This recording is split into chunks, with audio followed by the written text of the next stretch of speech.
Qui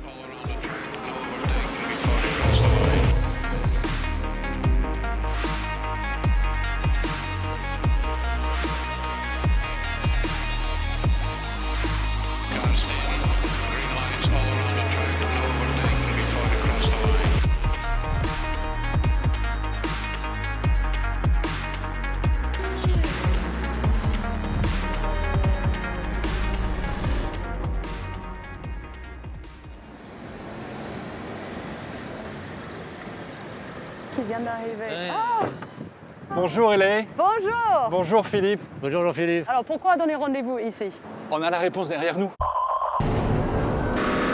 La piste, Le Mans, le Graal de l'automobile, ça c'est la première raison évidemment. La deuxième c'est l'esprit d'équipe. 25 ans qu'on travaille ensemble avec Total. Et ça compte. Et pour Peugeot, 3 victoires splendides, beaucoup de sueur, beaucoup de larmes, beaucoup de boulot, beaucoup de joie. Toujours de la passion. Et c'est pour ces 3 raisons. Le Graal, l'esprit d'équipe, le travail autour d'une course qui choisit ses vainqueurs. Et pour nous, c'est probablement le plus important. Et pour vous, Philippe, qu'est-ce que les 24 heures du Mans représentent? En règle générale, la compétition, on dit que c'est notre laboratoire. C'est là où on teste nos produits, c'est là vraiment où on les pousse à leurs limites. Ici, on est le fournisseur de tous les carburants. Donc c'est vraiment pour nous le plus bel endroit où on peut tester nos produits. Et puis après, maintenant, on va avoir une écurie avec qui on va travailler. Et une écurie moderne qui va se lancer sur des nouvelles technologies. Et c'est ça aussi qu'on cherche à mettre en place, c'est cette transformation du monde de la mobilité. Peugeot et le sport mécanique, c'est une histoire réelle, longue et légitime. Peugeot, c'est 210 ans d'histoire. Nous sommes nés le 26 septembre 1810. Et sur ces 210 ans d'histoire, on a une bonne centaine d'années de sport automobile.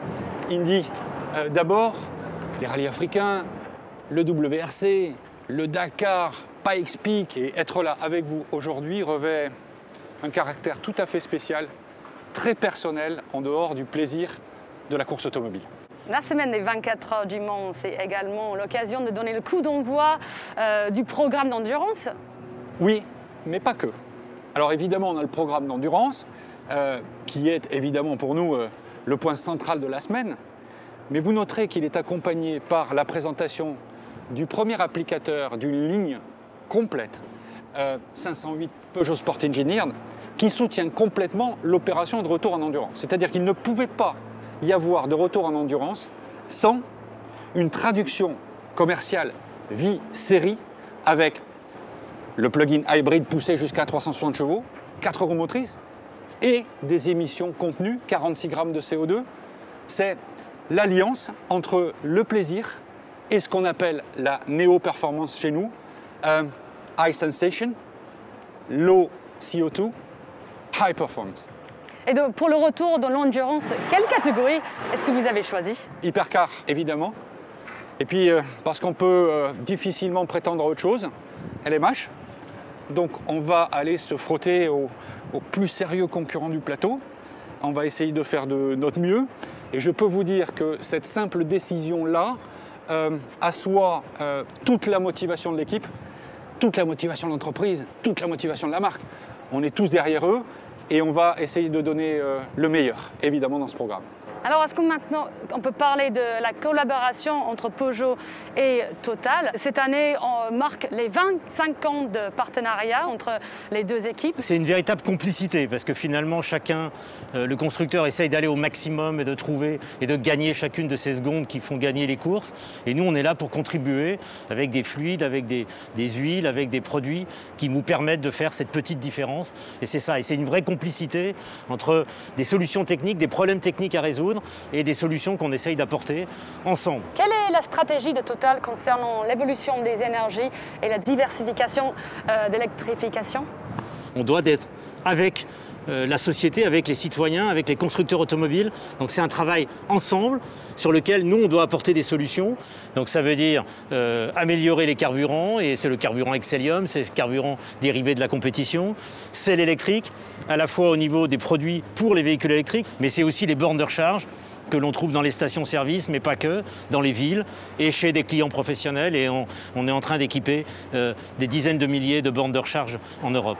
Et on veut vraiment se positionner comme une entreprise multi-énergie. Donc on est là pour accompagner cette transformation. Et aujourd'hui, c'est le comment déjà, on n'est plus dans le « est-ce que la transformation va avoir lieu ?» On est déjà comment on accompagne cette transformation. Jean-Philippe, qu'est-ce que la catégorie LMH et vous en êtes où avec le développement technique? Ellie, je pense que la personne chez Peugeot Sport la mieux placée pour répondre en détail à cette question est notre directeur technique, Olivier Jansoni.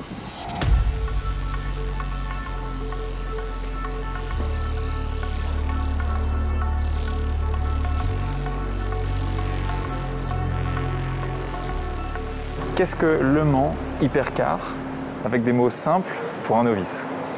Alors Le Mans Hypercar, déjà c'est une catégorie qui est nouvelle, qui va être mise en œuvre à partir de l'année prochaine et qui permet de faire cohabiter des véhicules de route homologués pour la route, donc des hypercars de route, avec des prototypes. Alors comment fonctionne une hypercar de route, ou plutôt les voitures qui vont correspondre à ce règlement LMH Le Mans Hypercar? Alors dans la catégorie qui nous intéresse, qui est donc l'hypercar plutôt prototype, il y a une catégorie qui est hybridée, avec une hybridation sur le train avant, et puis une catégorie sans hybride, qui elle reste des véhicules à propulsion, donc avec un moteur thermique sur le train arrière. Ce règlement permet de nouvelles choses. Qu'est-ce qu'il apporte par rapport à l'ancien règlement? Une particularité de ce règlement, c'est qu'il va donc essayer de contenir la performance en la bridant sur des critères fonctionnels. Donc c'est-à-dire qu'on va donner un niveau de puissance, on va donner un niveau de rendement aérodynamique. On ne va pas pour autant réglementer la forme des voitures. Donc c'est différent de ce qu'on a sur des protos comme ça, où on avait des formes réglementaires à respecter. Là, on a beaucoup plus de liberté. On a la possibilité en réalité d'intégrer dans la conception de la voiture, dans ce qu'on appelle les surfaces de la voiture, des codes esthétiques de la marque. Quelles sont les phases de développement de la voiture entre le début du projet et le jour où elle roule, et concrètement on en est où aujourd'hui? Alors il y a une première phase qui consiste à déchiffrer le règlement. C'est un règlement un petit peu nouveau.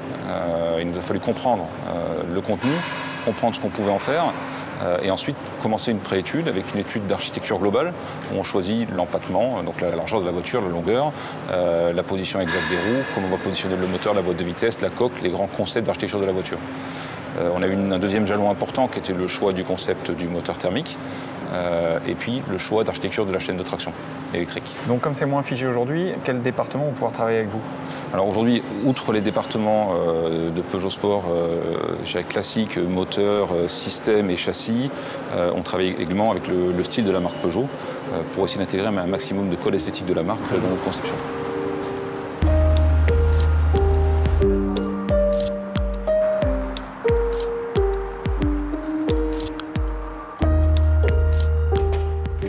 Ce nouveau règlement Le Mans Hypercar va permettre à Peugeot Sport et au design de la marque de collaborer. Comment est-ce que vous le percevez? Nous, au design, on le perçoit comme une superbe opportunité pour générer à la fois un objet, bien entendu, de performance, mais qui intègre toute l'ADN de la marque Peugeot.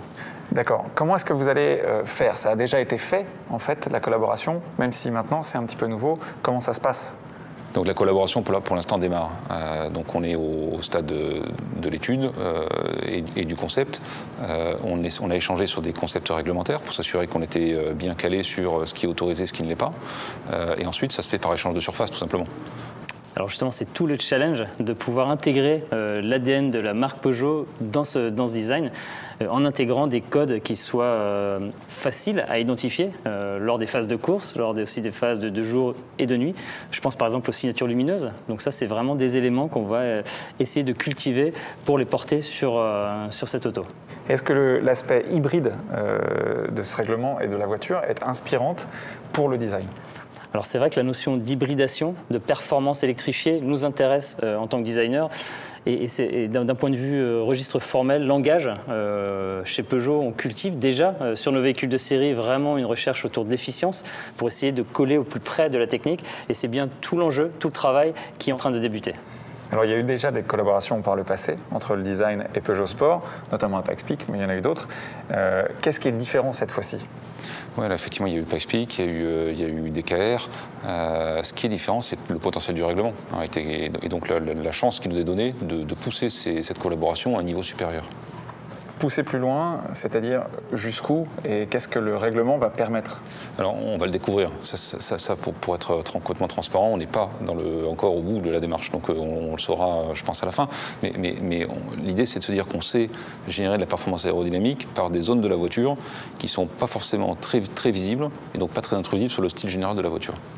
Donc, ça va vous laisser de la liberté à vous de pouvoir faire le dessus de la voiture un petit peu comme vous le souhaitez. Exactement, pour faire à la fois un objet de performance et un objet qui porte les valeurs de la marque Peugeot.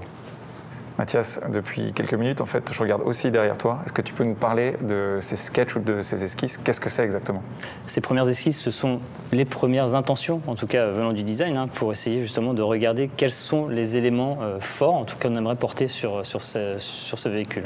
Donc c'est ce qu'on appelle un avant-projet. Exactement, là nous sommes vraiment dans la phase de construction du projet, donc dans cette phase d'avant-projet, et on recherche l'objet le plus identifiable possible, le plus symbolique possible. Et tu vas me dire si je me trompe, peut-être, mais j'ai l'impression de reconnaître quelque chose à l'arrière de la voiture. Il n'y a pas un petit trait de 905 par là? Il y a des objets qui sont légendaires, et voilà, on essaie de retrouver en tout cas des codes qui ont construit l'univers sportif de Peugeot, qu'on essaie d'intégrer aussi dans ce véhicule. Donc là, on est passé à la face avant, une face qui est très agressive déjà. Alors justement, sur cette face avant, l'idée c'est de retrouver ce nouveau logo Peugeot Sport à travers la signature lumineuse, et donc à travers ces 3 griffes. Et c'est vraiment ce symbole qu'on aimerait porter sur ce véhicule. La face arrière, pareil, signature lumineuse? Exactement. La recherche, d'un point de vue design, c'est d'essayer de trouver l'objet le plus iconique possible. Et notre signature lumineuse, naturellement, en fait partie. Et je pense aux 3 griffes, qui sont un code que l'on retrouve déjà sur nos véhicules de production, mais qu'on aimerait, en tout cas, porter sur ce véhicule.